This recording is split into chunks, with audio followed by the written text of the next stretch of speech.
Today I am going to talk with you the longitudinal data and its analysis. You probably are aware of this particular topic because of its tremendous use in various medical field and other social science areas. So, people are randomly using this kind of model, and it is quite different from what you have learned the linear models and its analysis. Incidentally, what happens that in particular linear models, people are going to use the analysis of variance, analysis of covariance and other things, but in this context we are going to show that merely using analysis of variance or covariance will not suffice the whole inference procedure. The reason is that over time points the observations are collected and they are dependent, that we ignore in the context of analysis of variance or analysis of covariance. Now, we will discuss this in two sessions. In my first session, I will speak mainly on its application in various fields, and in the second session, I will go for all kinds of methodological aspects, like starting from the older approach to the current approach that we are going to use. All right. So, let us start the first session now. So, longitudinal data, essentially an introduction of that. What is longitudinal data? I will speak on that first of all. Then how does it differ from the easily available time series data? People go for that. I will find out that I try to explain the difference between that. And finally, what is more important is that where this kind of longitudinal data is used. All right. Now, what is time series data? You probably know that it is basically collection of many data points over time from a single source, such as from a person, some region, some country, or any other area, etc. On the other hand, if you look at the longitudinal data, it is essentially a collection of a few observations, not like time series data, many observations. It is just a few observations over time from many sources, not from a single source, as I mentioned in the case of time series data. So, such as a few blood pressure measurements from many people. So, you like in the pathological lab, from many people the blood pressure measurements are collected and it is being observed over subsequent points of time, 3-4 points of time. So, this is basically the longitudinal data. All right. So, let us go through some examples to motivate where longitudinal data is used. See a situation where the treatment of pain after surgery is being looked into. A batch of patients, when surgery is done, you can stick to the particular kind of surgery and the homeopathy treatment is being given, and another batch is being given the placebo. And let us look at the difference between these two. So, if you look at the first graph, where on the day of surgery you can see that over time points, that first hour after surgery, the first batch, the homeopathy treatment applied to those, the first batch is considered, and the VAS means the visual analog scales. Essentially, it is used for pain assessments through questionnaires on the psychometric response scale. Okay. So, these observations are recorded, or outcomes or responses are recorded after surgery, and every hour it is being recorded for the two batch of patients, one being applied homeopathy and the other group has been applied placebo. Okay. So, after on several hours you can see the pain goes on increasing and the placebo and homeopathy treatment functioning almost similar manner. It goes on increasing up to the 6th hour, or maybe up to, yes, up to 6th hour, and then after that it goes gradually down, down. So this is on the day of surgery, before the bedtime, it is recorded, right. So virtually, if you look through the graph, you see that for the two batch of students, two batch of patients, the homeopathy treatment is functioning almost similar to placebo. On the other hand, if you look at the subsequent days, the graph shows like from the day 1 to day 7. So, immediately after the day of surgery, the patients are observed, and you see that in morning and evening the VAS scores are recorded and it is being plotted there in the graph.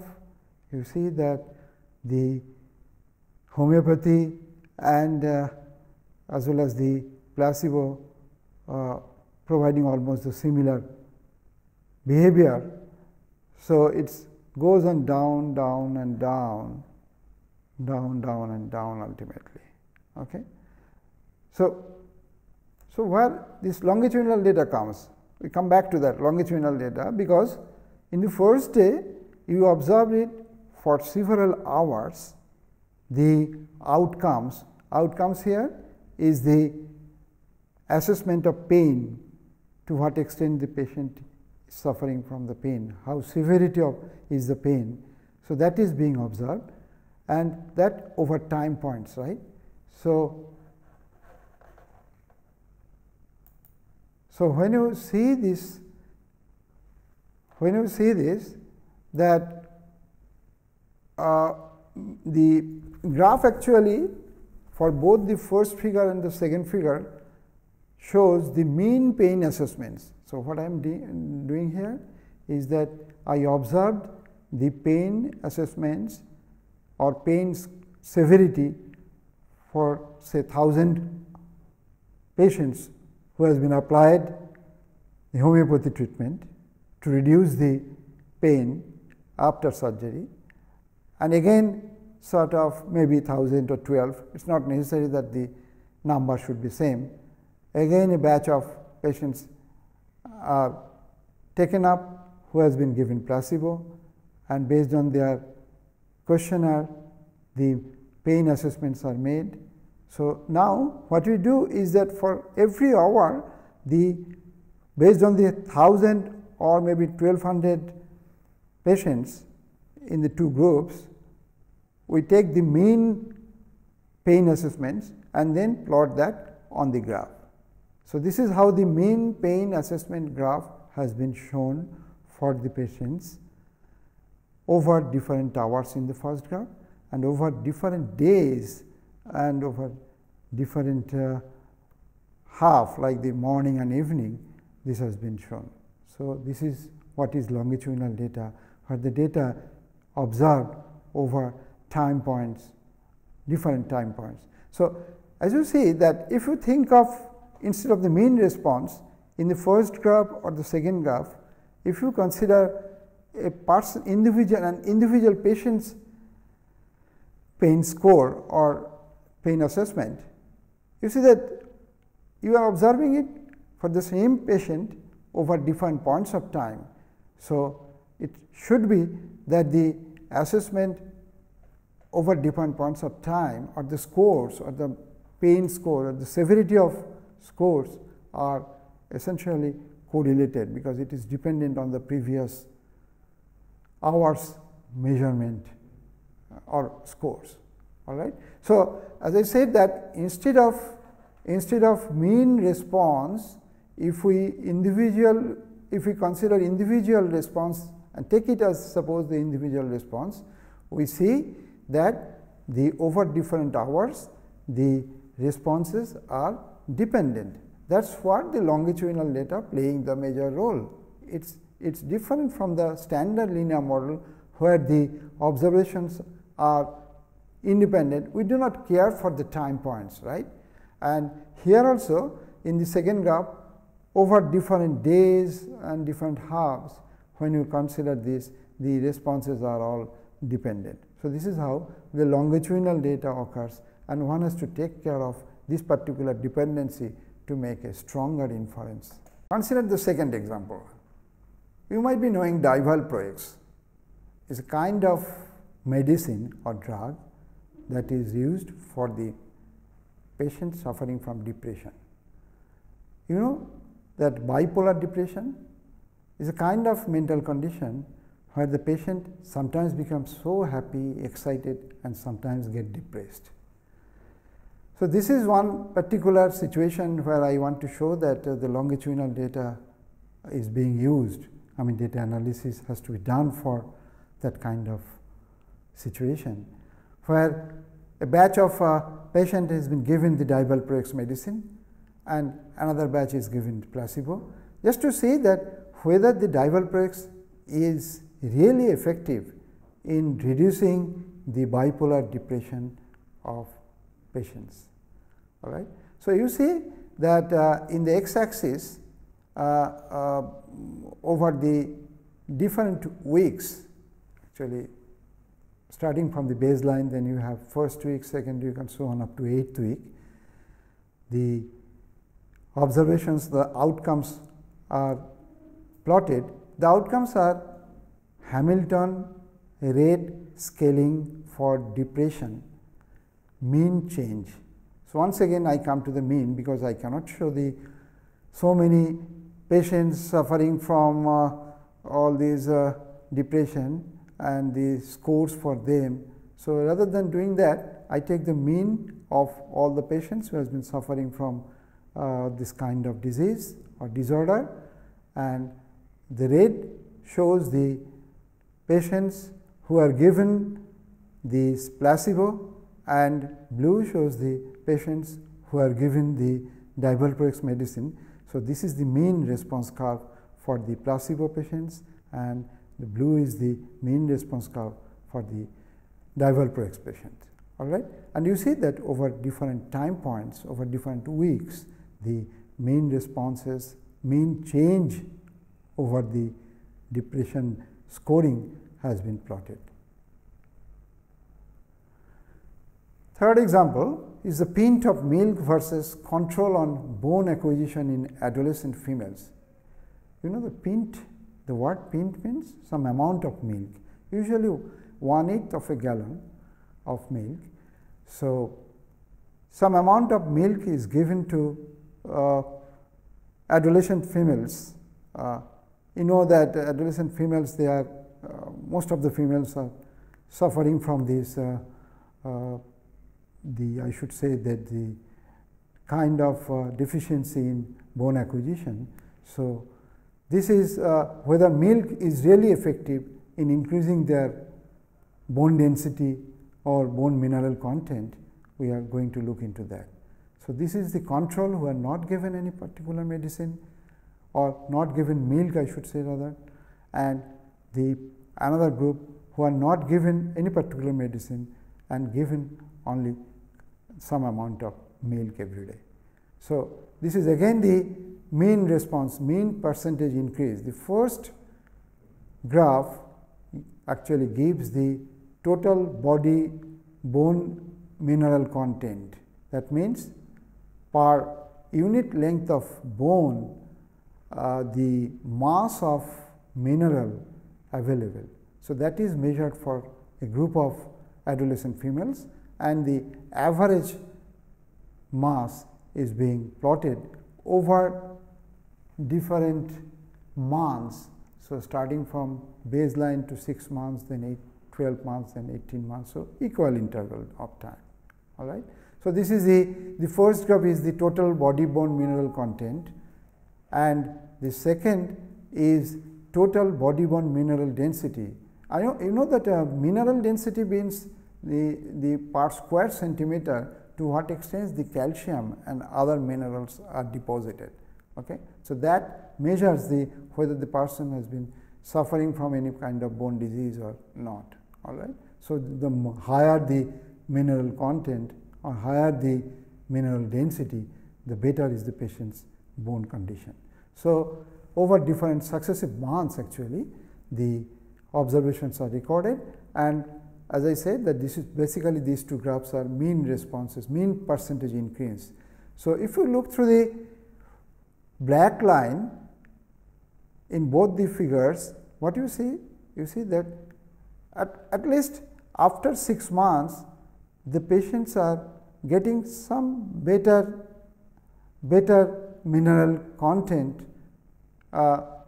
because of using milk, because you know that the black line is the patients who have been given pint of milk, and the dotted line is the patients who are control group. All right. So, this is another situations over different months you observe the mineral content or mineral density, and then the mean percentage increase is given there in the graph. So, this is another example for longitudinal data. Finally, one more. This is the counseling versus control on smoking in pregnancy. So, the red is the counseled group, and you see that significant improvement is observed from the graph for those mothers who are counseled actually, and over different time points, over different months during the pregnancy period. So, significant reduction can be seen through the red lines for counseling. So, this is the advantage of counseling, at least this graph shows, right.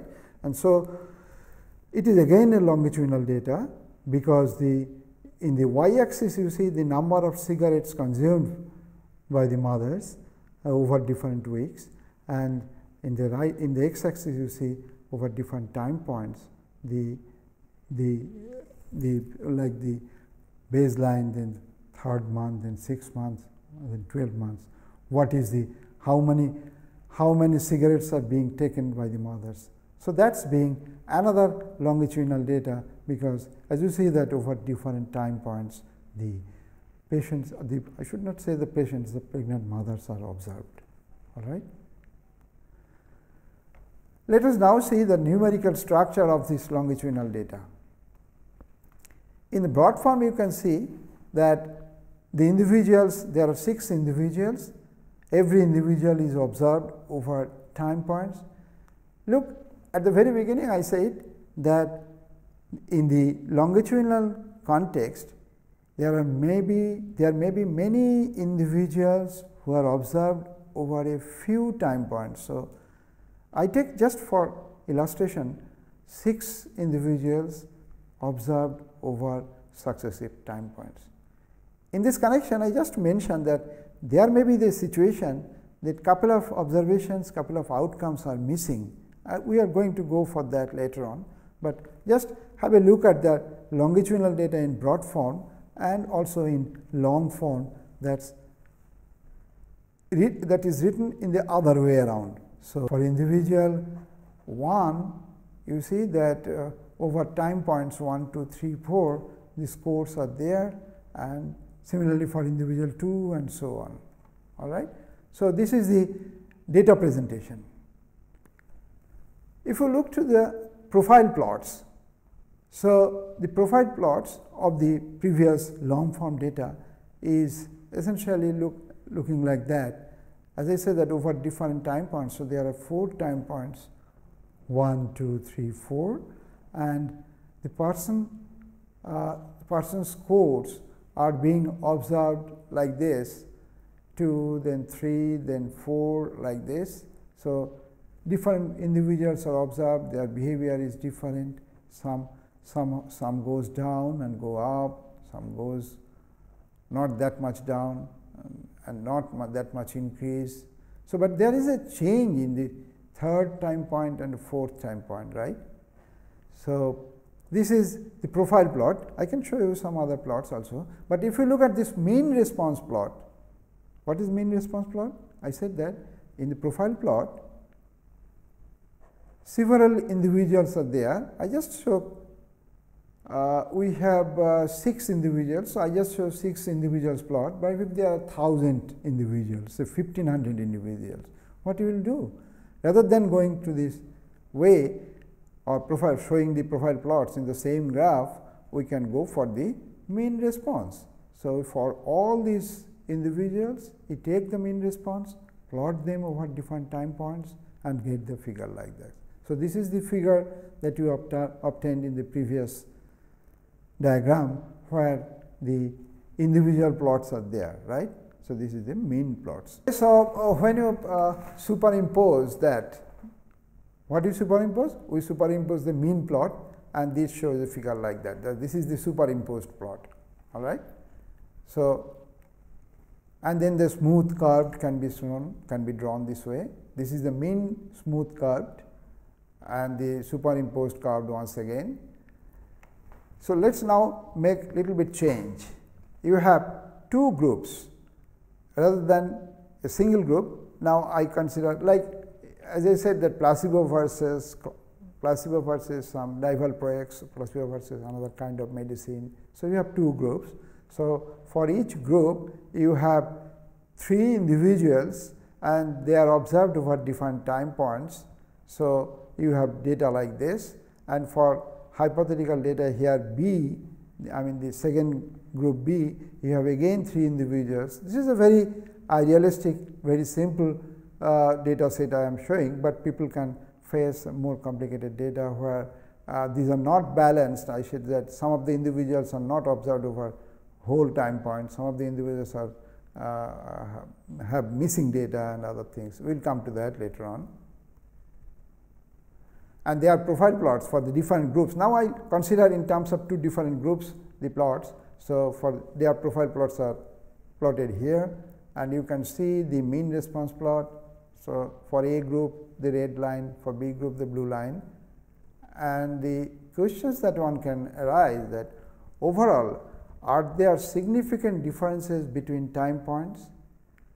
From plots you can see that it looks like there are some differences time 3 and 4, right. And the second question that one can arise that overall, are there significant changes from the baseline? The answer is again, if you look at time 3 and 4, it is different from the baseline, right. And if you look at the groups, for the 2 groups, do the 2 groups differ at any time points? Certainly, they differ at the baseline. If you go back to the previous figure, you can see that they differ at the baseline, but there are some differences in most of the time points. So, the 2 groups looks to be different at different time points. Final question is, do the 2 groups differ in their response over time? So, their response from the plot actually what you can see, but analytically one can show, mathematically one can show is there any difference or not. So, these are basically the inferences I am going to, we are going to do that, right. So, the answer is from plots their response profile looks similar over time, though A and B are closer by the end. Okay. I am not going back to the graph, but I think you can recall these graphs.